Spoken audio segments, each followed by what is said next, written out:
ನಮ್ಮ ಹಿಂದೂ ಧರ್ಮದಲ್ಲಿ ಆಚರಿಸಲಾಗುವ ಪ್ರತಿಯೊಂದು ಶುಭ ಕಾರ್ಯದಲ್ಲೂ ಪೂಜೆಯಲ್ಲೂ ಅದರದ್ದೇ ಆದ ನಿಯಮಗಳು, ಪದ್ಧತಿಗಳು ಹಾಗೂ ವಿಧಿವಿಧಾನಗಳು ಇವೆ.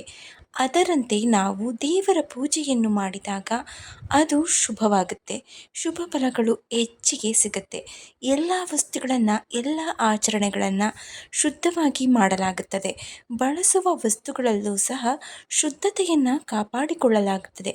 ಸ್ನೇಹಿತರೆ, ಹಿಂದೂ ಧರ್ಮದಲ್ಲಿ ಗೋವಿನಿಂದ ಸಿಗುವ ಬೆರಣಿಯಾಗಿರಬಹುದು, ಸಗಣಿಯಾಗಿರಬಹುದು, ಅದರ ಮೂತ್ರವೇ ಆಗಿರಬಹುದು ಅಥವಾ ಅದರ ಹಾಲು ತುಪ್ಪವಾಗಿರಬಹುದು, ಅಮೃತವೆಂದು ಪರಿಗಣಿಸ್ತೀವಿ.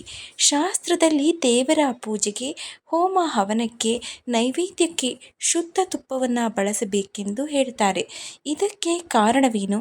ನಾವು ಪೂಜೆಯಲ್ಲಿ ಏಕೆ ಶುದ್ಧ ತುಪ್ಪವನ್ನೇ ಬಳಸಬೇಕು ಅನ್ನೋದ್ರ ಬಗ್ಗೆ ಇವತ್ತಿನ ವಿಡಿಯೋದಲ್ಲಿ ತಿಳಿದುಕೊಳ್ಳೋಣ. ನಮಸ್ಕಾರ ಸ್ನೇಹಿತರೆ, ಎಲ್ಲರಿಗೂ ಮಾನು ಮನೋಜ್ ಕನ್ನಡ ಯೂಟ್ಯೂಬ್ ಚಾನಲ್ಗೆ ಸ್ವಾಗತ.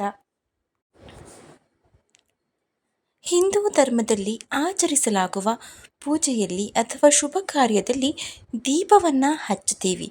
ದೀಪ ಬೆಳಗಿಸದೆ ಯಾವುದೇ ಶುಭ ಕಾರ್ಯ ಪ್ರಾರಂಭ ಮಾಡಕೂಡದು. ಇದಲ್ಲದೆ ಕೆಲವೊಮ್ಮೆ ಹೋಮ ಹವನಗಳನ್ನು ಕೂಡ ಮಾಡ್ತೀವಿ. ಅಂತಹ ಸಂದರ್ಭದಲ್ಲಿ ನಾವು ತುಪ್ಪವನ್ನೇ ಬಳಸ್ತೀವಿ. ತುಪ್ಪವು ಶುದ್ಧತೆಯ ಸಂಕೇತವಾದ್ದರಿಂದ ನಾವು ಮಾಡುವ ಪ್ರತಿಯೊಂದು ಪೂಜೆಯಲ್ಲೂ ತುಪ್ಪವನ್ನೇ ಬಳಸ್ತೇವೆ. ತುಪ್ಪ ಶುದ್ಧತೆಯ ಸಂಕೇತ. ನಾವು ಬಳಸುವ ತುಪ್ಪ ಶುದ್ಧವಾಗಿರಬೇಕು. ನಾವು ಮಾಡುವ ಪೂಜೆಯಲ್ಲಿ, ಶುಭ ಕಾರ್ಯಗಳಲ್ಲಿ ಯಾವ ತುಪ್ಪ ಅತ್ಯಂತ ಶುದ್ಧ, ಯಾವ ತುಪ್ಪವನ್ನು ನಾವು ಬಳಸುವುದು ಉತ್ತಮ ಅಂತ ತಿಳಿದುಕೊಂಡಿರಬೇಕು. ಇತ್ತೀಚಿನ ದಿನಗಳಲ್ಲಿ ಕಲಬೆರಕೆ ತುಪ್ಪ ತುಂಬಾ ಅಧಿಕವಾಗಿ ಬರ್ತಾ ಇದೆ ಮಾರುಕಟ್ಟೆಯಲ್ಲಿ. ಹಸುವಿನ ತುಪ್ಪವು ಅತ್ಯಂತ ಶ್ರೇಷ್ಠ. ಶಾಸ್ತ್ರದಲ್ಲಿ ಹಸುವಿನ ತುಪ್ಪವನ್ನು ಅತ್ಯಂತ ಶುದ್ಧ ಅಂತ ಪರಿಗಣಿಸಲಾಗಿದೆ. ಹಿಂದೂ ಧರ್ಮದ ಪ್ರತಿಯೊಂದು ಪೂಜೆ ಪುನಸ್ಕಾರಗಳಲ್ಲಿ ಹಸುವಿನ ಶುದ್ಧ ತುಪ್ಪವನ್ನು ಬಳಸಬೇಕು. ಹಸುವಿನ ತುಪ್ಪ ಶುದ್ಧ ಹಾಗೂ ಅಮೃತಕ್ಕೆ ಸಮಾನ.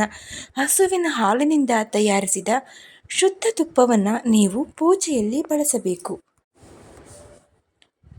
ನಾವು ದೇವರ ಪೂಜೆಯನ್ನು ಮಾಡುವಾಗ ಅಥವಾ ಹೋಮ ಹವನವನ್ನು ಮಾಡುವಾಗ ಹಸುವಿನ ತುಪ್ಪವನ್ನು ಬಳಸಬೇಕು. ಇದರಿಂದ ಶುಭವಾಗುತ್ತೆ. ಹಸುವಿನ ತುಪ್ಪವನ್ನು ಏಕೆ ಬಳಸಬೇಕು ಅನ್ನೋದಕ್ಕೆ ಕಾರಣಗಳು ಸಹ ಇದೆ. ಪೂಜೆಯಲ್ಲಿ ಹಸುವಿನ ತುಪ್ಪವನ್ನೇ ಏಕೆ ಬಳಸಬೇಕು ಅಂತ ಗೊಂದಲವಿರಬಹುದು. ಶಾಸ್ತ್ರದೊಂದಿಗೆ ಸಂಬಂಧವನ್ನು ಹೊಂದಿದೆ ಈ ಒಂದು ಹಸು. ಇದರ ಪ್ರಕಾರ ಹಿಂದೂ ಧರ್ಮದಲ್ಲಿ ಹಸುಗಳನ್ನು ಅಥವಾ ಗೋವುಗಳನ್ನು ದೇವರ ರೂಪ ಅಂತ ಹೇಳ್ತೀವಿ. ಈ ಹಸುವಿನಲ್ಲಿ ಮುಕ್ಕೋಟಿ ದೇವರು ವಾಸವಾಗಿದ್ದಾರೆ ಎನ್ನುವ ನಂಬಿಕೆಯೂ ಇದೆ. ಈ ಕಾರಣಕ್ಕಾಗಿ ಹಸುವಿನ ತುಪ್ಪವನ್ನು ಪೂಜೆಗೆ ಶುದ್ಧ ಹಾಗೂ ಪವಿತ್ರ ಅಂತ ಬಳಸ್ತೀವಿ. ಅಷ್ಟೇ ಅಲ್ಲದೆ ವೈಜ್ಞಾನಿಕವಾಗಿಯೂ ಕೂಡ ಶುದ್ಧವಾದ ಹಸುವಿನ ತುಪ್ಪಕ್ಕೆ ವಾತಾವರಣದಲ್ಲಿರುವ ಕಲುಷಿತವಾದ ಅಂಶಗಳನ್ನು ನಾಶ ಮಾಡುವ ಶಕ್ತಿ ಇದೆ. ಅದಕ್ಕಾಗಿ ಶುದ್ಧ ತುಪ್ಪವನ್ನು ಬಳಸೋದ್ರಿಂದ ನಕಾರಾತ್ಮಕತೆ ದೂರವಾಗಿ ಧನಾತ್ಮಕತೆ ಉಂಟಾಗುತ್ತದೆ. ದೇವರ ಪೂಜೆಯನ್ನು ಮಾಡುವುದಕ್ಕೆ ಆಗಿರಬಹುದು ಅಥವಾ ತುಪ್ಪದ ದೀಪವನ್ನು ಹಚ್ಚಿಡಲು ಆಗಿರಬಹುದು, ಯಾವುದೇ ಒಂದು ದೇವತಾ ಕಾರ್ಯಕ್ಕೆ ಹಸುವಿನ ಶುದ್ಧವಾದ ತುಪ್ಪವನ್ನು ಬಳಸಬೇಕೇ ಹೊರತು ಎಮ್ಮೆಯ ತುಪ್ಪವನ್ನು ಬಳಸಬಾರದು. ದೇವರಿಗೆ ದೀಪವನ್ನು ಹಚ್ಚದೆ ಯಾವುದೇ ಪೂಜೆಯನ್ನು ನಾವು ಮಾಡೋದಿಲ್ಲ. ದೇವರ ಪೂಜೆಯನ್ನು ಮಾಡುವಾಗ ಕಡ್ಡಾಯವಾಗಿ ದೀಪ ಹಚ್ತೀವಿ. ದೇವರ ಮುಂದೆ ಎಣ್ಣೆಯ ದೀಪವನ್ನು ಹಚ್ಚಿಡುವುದಕ್ಕಿಂತಲೂ ತುಪ್ಪದ ದೀಪವನ್ನು ಹಚ್ಚುವುದು ತುಂಬಾ ಒಳ್ಳೆಯದು. ತುಪ್ಪದ ದೀಪಕ್ಕೆ ಧನಾತ್ಮಕತೆಯನ್ನು ಆಕರ್ಷಿಸುವ ಶಕ್ತಿ ಇದೆ. ಇದರ ಲಕ್ಷ್ಮೀ ದೇವಿಗೆ ಅತ್ಯಂತ ಪ್ರಿಯವಾದ ವಸ್ತು ತುಪ್ಪ ಕೂಡ. ಎಣ್ಣೆಯ ದೀಪದ ಬದಲು ತುಪ್ಪದ ದೀಪವನ್ನು ಹಚ್ಚಿಡುವುದರಿಂದ ಅದು ಪರಿಸರವನ್ನು ಶುದ್ಧ ಮಾಡುತ್ತೆ.